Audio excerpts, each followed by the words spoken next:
España. Primera fase, 1702-1706.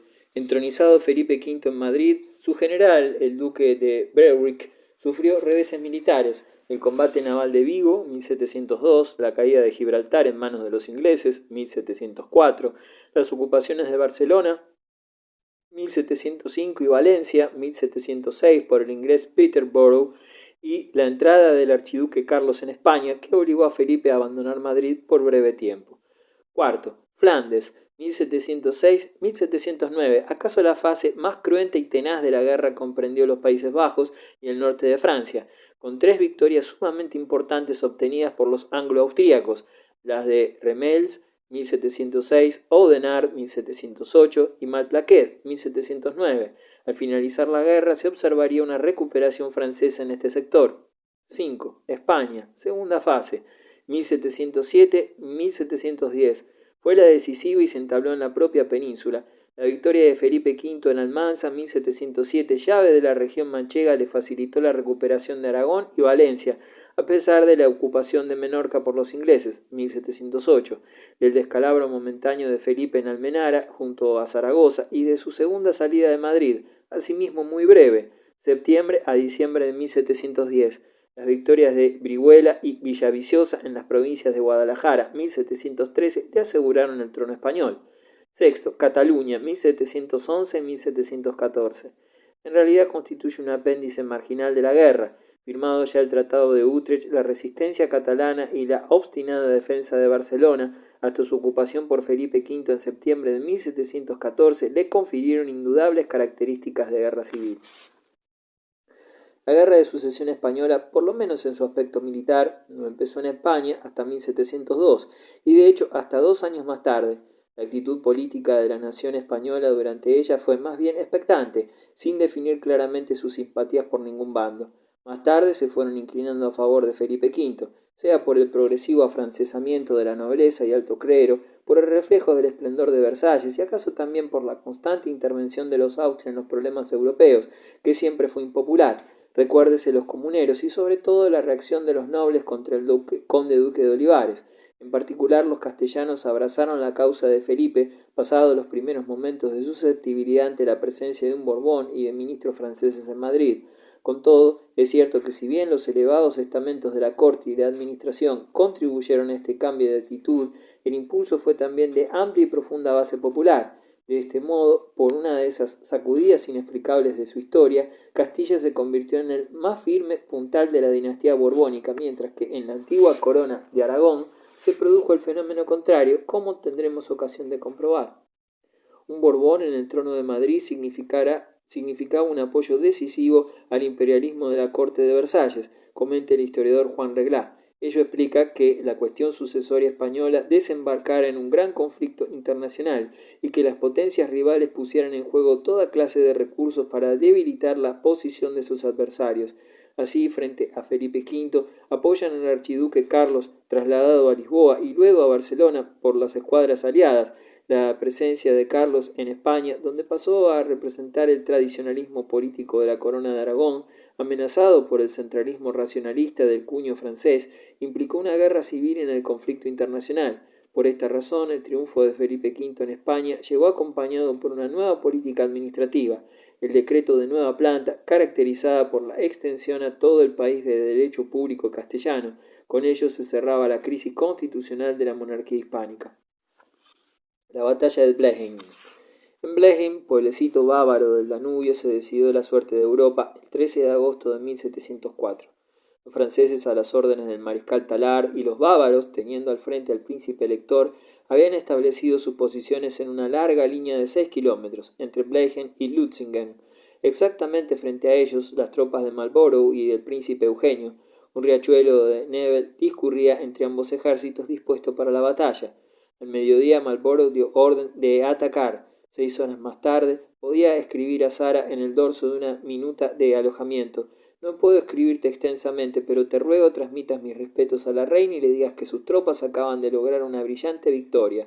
El señor Tallard y 2 generales más se encuentran ya en mi coche de campaña y voy en busca de los otros. Enviaré un relato más detallado dentro de unos días. Los franco-bávaros perdieron más de la mitad de su ejército. Con todo, los aliados habían experimentado asimismo bastantes pérdidas, más de 12.000 muertos y heridos. Al día siguiente, Marlborough acudió a visitar al mariscal prisionero, lo que dio ocasión a una escena que evidencia cuánta cortesía y dignidad sabían conservar los hombres en el siglo XVII, en cualquier circunstancia, próspera o adversa. Marlborough. Lamento la grave desdicha que se ha desplomado sobre un ilustre militar a quien siempre he profesado la mayor estimación, Talar. Y yo os felicito, señor, por haber vencido los mejores soldados del mundo. Marlborough. Su excelencia acepta, sin duda, la excepción de aquellos que han tenido el honor de vencerlos. Talar. Fue conducido a Inglaterra, país donde había sido durante algún tiempo embajador de Francia. Gozó allí de una relativa libertad de movimientos y pudo visitar a todos sus amigos. Cuando Luis XIV comprendió hasta qué punto aquel 13 de agosto cambiaba el predominio bélico, trató de poner punto final a la guerra. En lo sucesivo, su ambición ya no se encaminaría a conquistar el imperio universal, sino simplemente a conservar los territorios que ocupara y que consideraba como su propiedad legal. Por último, el monarca francés hubo de reducir sus sueños hasta tal punto que su único objetivo sería el de conservar el territorio patrio propiamente dicho. Inglaterra se mostró pletórica de entusiasmo. Los propios Tories hubieron de cesar, al menos transitoriamente, en sus ataques contra Marlborough. Para manifestarle su gratitud, la reina Ana decidió, con la aprobación y ayuda financiera del Parlamento, otorgar al vencedor el castillo de Woodstock, que, en memoria del triunfo conseguido, se llamaría en lo sucesivo Blenheim. El emperador Leopoldo rindió también homenaje al gran capitán, otorgándole el pequeño principado de Middelheim al sur del Danubio. Gibraltar, un golpe de mano. Apenas transcurrido un mes de la batalla de Blenheim, el duque de Marlborough recibió una noticia sensacional. Pocos días antes de aquel triunfal 13 de agosto, Gibraltar había caído en manos de los ingleses. El año 1704 se anunciaba así muy favorable para los ejércitos de la reina Ana. En las primeras horas de la mañana del 3 de agosto, los cañones ingleses abrieron fuego sobre Gibraltar. Después de un intenso bombardeo, unos 2.400 marinos mandados por el landgrave Jorge de Hesse-Darmstadt se acercaron en lanchas para intentar un asalto, pero con gran sorpresa por su parte pudieron comprobar la debilidad de la plaza. El comandante español de la fortaleza, un sargento mayor llamado Diego de Salinas, que solo contaba con 100 de soldados, se declaró dispuesto a capitular cuando hubo agotado toda posibilidad de resistencia. Inglaterra adquirió de este modo el peñón de Gibraltar, que domina el acceso al Mediterráneo y que se convertiría en lo sucesivo en una de las bases más importantes del Imperio Británico.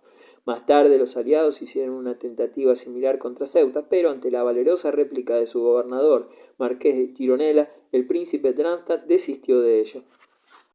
La capitulación de Gibraltar fue honrosa para los vencidos, en lo que cupo. Darmstadt les concedió las siguientes condiciones. La guarnición saldría con armas, bagajes y 3 cañones. Los naturales que quisieran permanecer en Gibraltar continuarían en el disfrute de los privilegios concedidos por Carlos II, mantendrían igualmente su religión y sus leyes. Las personas y propiedades de los franceses residentes en la plaza quedarían a disposición de Darmstadt. Quien otorgó la capitulación fue este príncipe, en nombre del archiduque, y no los ingleses. La conquista les había costado a los aliados solamente 320 bajas. Darmstadt proclamó en Gibraltar al archiduque con el nombre de Carlos III, pero muy pocos naturales quedaron para presenciar la ceremonia de la proclamación, ya que todos salieron con las tropas defensoras. Los ingleses usurpan el peñón. Aunque la conquista de la plaza se consideró como un episodio más en la empresa de ganar España para el archiduque, los ingleses dieron muestra de su propósito de quedarse con Gibraltar desde el primer momento. Así, cuando el archiduque Carlos propuso nombrar gobernador del Peñón a un conde irlandés, el gobierno de Londres exigió que lo ejerciese otro de nacionalidad inglesa. Dentro del mes siguiente al de la toma de la plaza se produjo el primer intento español de recuperar Gibraltar. El marqués de Villadarias condujo un ejército apoyado por los navíos franceses que mandaban el almirante Pointez. Las operaciones continuaron dentro del año 1705, haciéndose cargo de ellas el almirante francés Tesse. Con igual mala fortuna, el príncipe de Darmstadt demostró tan gran empeño en conservarla que llegó a decir que si llegara el término de perderla me haría más presto volar que un barril de pólvora. En su biografía de Marlborough, su antepasado, dice el famoso político inglés Winston Churchill, para evitar el peligro de ser atacados por separado, los aliados necesitaban arrebatar la iniciativa a Luis XIV, atrayendo la atención mediante acciones intensas en un punto u otro. Con referencia al comodoro Rooke, dice el mismo autor, en todo instante y por todos los procedimientos se opuso a la empresa de dominar el Mediterráneo. Arrogante, hábil, obstinadamente aferrado a su criterio, muy afligido por su mala salud, no veía ganancia apreciable de que compensase el peligro de tratar de obtener una base en la península ibérica, y aún le atraía menos la perspectiva de usar tal base para mantener la escuadra en el Mediterráneo. Solo las circunstancias lo llevaron a operaciones que habían de hacerlo famoso. 2 siglos más tarde, refiriéndose a este problema, decía un tratadista inglés: no hay punto sobre la tierra, a excepción de las islas británicas, que aprecie tanto el pueblo inglés como Gibraltar. Los estrategos quizás hallen en Ceuta una posición igualmente buena, y en Menorca otra mejor, pero el pueblo británico nunca se persuadirá de permutar el peñón por cualquiera de aquellas, aun recibiendo gran ventaja en cambio. Para él representa Gibraltar la gloria del pasado, el poder del presente y la seguridad para el porvenir. Me parece la prueba más evidente de su preponderancia naval en el haberla retenido durante 200 años y el más seguro empeño de continuar dominando el mar el hecho de conservarla. Se haya convencido de que su retención depende no sólo de la posición naval de la Gran Bretaña en el Mediterráneo, sino también su fácil acceso al Canal de Suez y su seguridad en el Atlántico. Además de ello, experimenta tal sentimiento sobre este asunto que, aunque exagerando, no podría ser discutido a cualquier ministerio de que se sospechara un proceder contrario a la seguridad de esta plaza. Difícilmente sobreviviría a esta sospecha, y es seguro que caería si se produjera la convicción de la misma.